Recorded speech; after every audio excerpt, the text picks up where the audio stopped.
आज से कुछ समय पहले तो ये संस्कार चल भी रहा था। माताएं जब भी भोजन बनाती हैं तो पहले घर घर में कच्चे मिट्टी के चूल्हे हुआ करते थे और उन्हीं चूल्हों पर माता जब भोजन बनाती, प्रसाद बनाती, तो सबसे पहली रोटी जो भी बनाया, सारा सामग्री रोटी के ऊपर रखी और उसमें से अग्नि देवता को भोग लगा दिया।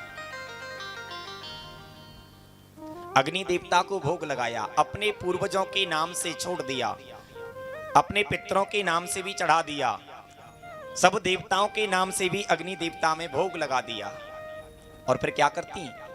उसी रोटी को लेकर के सबसे पहले गौ माता को बेचते थे।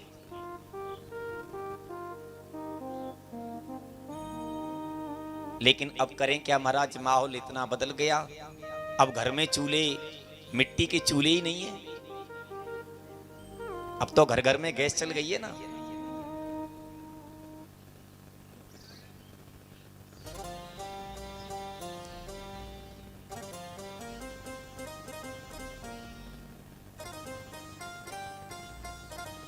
परंतु ये कथा हमें ये संस्कार दे रही है। ये कथा हमारे जीवन के लिए हमें यही तो सिखा रही है, ये संस्कार हमें दे रही है कि इस कथा से हमें ये सीखना चाहिए। हमें एक दूसरे से प्रेम करके रहना चाहिए, सबके साथ मिलजुल करके रहना चाहिए और अपने हृदय में, अपने जीवन में अच्छे कर्म ग्रहण करने चाहिए। कर्मणा जायते जंतु कर्मणैवा विलीयते, सुखम दुखम भयम खेमम कर्मणैवा विपद्यते। क्योंकि हमारे जीवन के जितने सार हैं वो सब हमारे कर्म में छुपे हैं।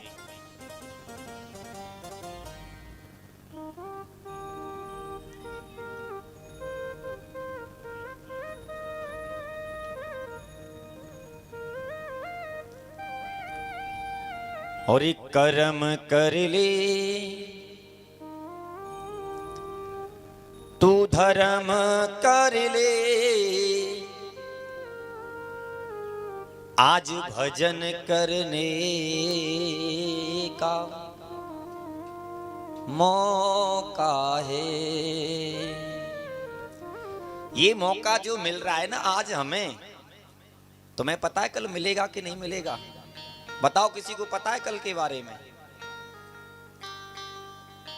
अभी मौका जो हमें मिला है ये कुछ कर्म करने के लिए, कुछ धर्म करने के लिए, कुछ अच्छे कार्य, कुछ अच्छी संस्कृति ग्रहण करने के लिए मिला है।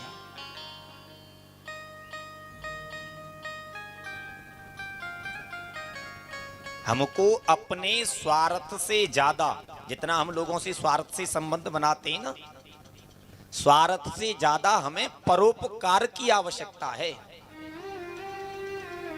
क्योंकि कभी कहते हैं कर भला होगा भला और कर बुरा होगा बुरा।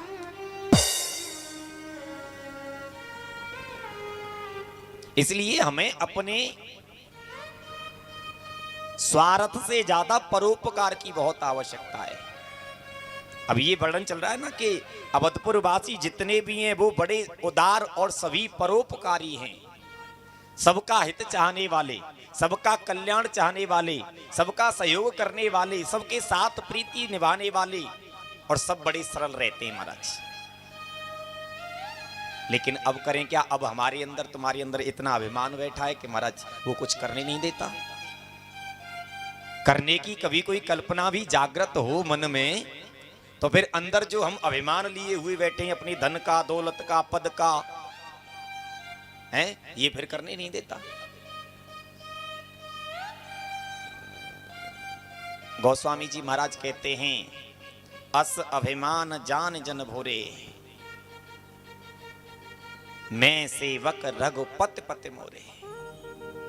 अभिमान काहे का करो? हैं? अरे ये कोठी तुमने जो बनाई है लाखों करोड़ों की, क्या तुम इसको साथ लेकर के जा सकते हो? मानो जन्म से लेकर के मृत्यु पर्यंत तुमने कितना भी परिश्रम किया, जो कुछ भी किया, धन कमाया और तुमने एक सुंदर कोठी बना करके तैयार की। क्या तुम्हारी सामर्थ्य है कि तुम उसको अपने साथ ले जाओ?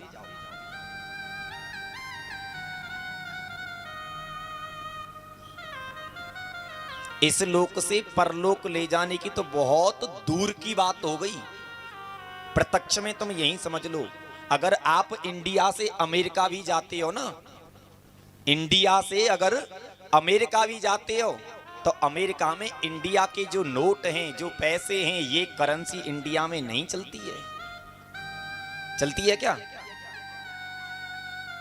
अगर आप इंडिया से अमेरिका जाओगे तो अपने यहाँ की सारी करेंसी आपको वहां जमा करनी पड़ेगी और वहां की करेंसी लेनी पड़ेगी। अपने यहाँ के सारे नोट वहां डॉलर में बदल दिए जाते हैं। जब तुम इस युग में, इस धरा पर, इस संसार में ही करेंसी को नहीं चला सकते हो, तो फिर बताओ तुम इस लोक से परलोक संपत्ति को कैसे साथ ले जा सकते हो? क्या उसको चला पाओगे? वहां ये काम आएगी तुम्हारे वहां पे? सबसे पहली बात, हमारी सामर्थ्य नहीं है कि हम यहां से एक तिनका भी उठा करके साथ ले जाएं।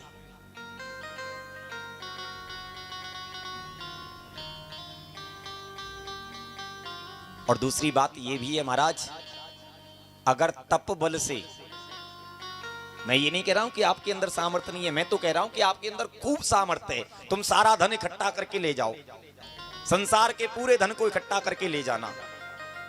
परंतु ये बात मैं बिल्कुल गठित कह देता हूं कि जो धन तुम साथ लेकर के जाओगे, इस संसार का ये माया रूपी जो धन है, ये धन तुम्हारा वहां काम आने वाला नहीं है।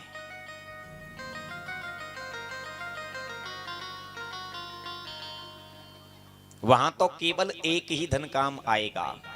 जैसे इंडिया से अमेरिका जाने पर ये धन हमें डॉलर में बदलना पड़ता है, ऐसे ही इस मृत्यु लोक से जब हम शरीर त्याग करके परलोक जाते हैं, उस समय भी हमारे धन को वहां बदलना पड़ता है।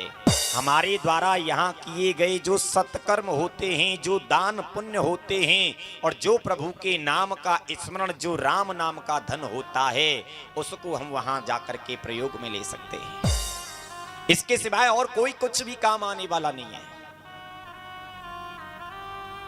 कभी कहते हैं यहां कबीरा, या संसार में धनवंता नहीं कोई, और धनवंता वाहे जानियो जापे राम नाम धन। अगर तुम अच्छा कर्म, अच्छा संस्कार, अच्छे परोपकार, दान पुण्य आदि ऐसे कुछ कर्म करके और प्रभु का भजन करके राम नाम के धन को संजो करके एकत्रित करोगे, इकट्ठा करोगे, वही धन तुम्हारे वहां पर लोक में काम आएगा। अन्यथा तुम्हारा ये जीवन तो बिल्कुल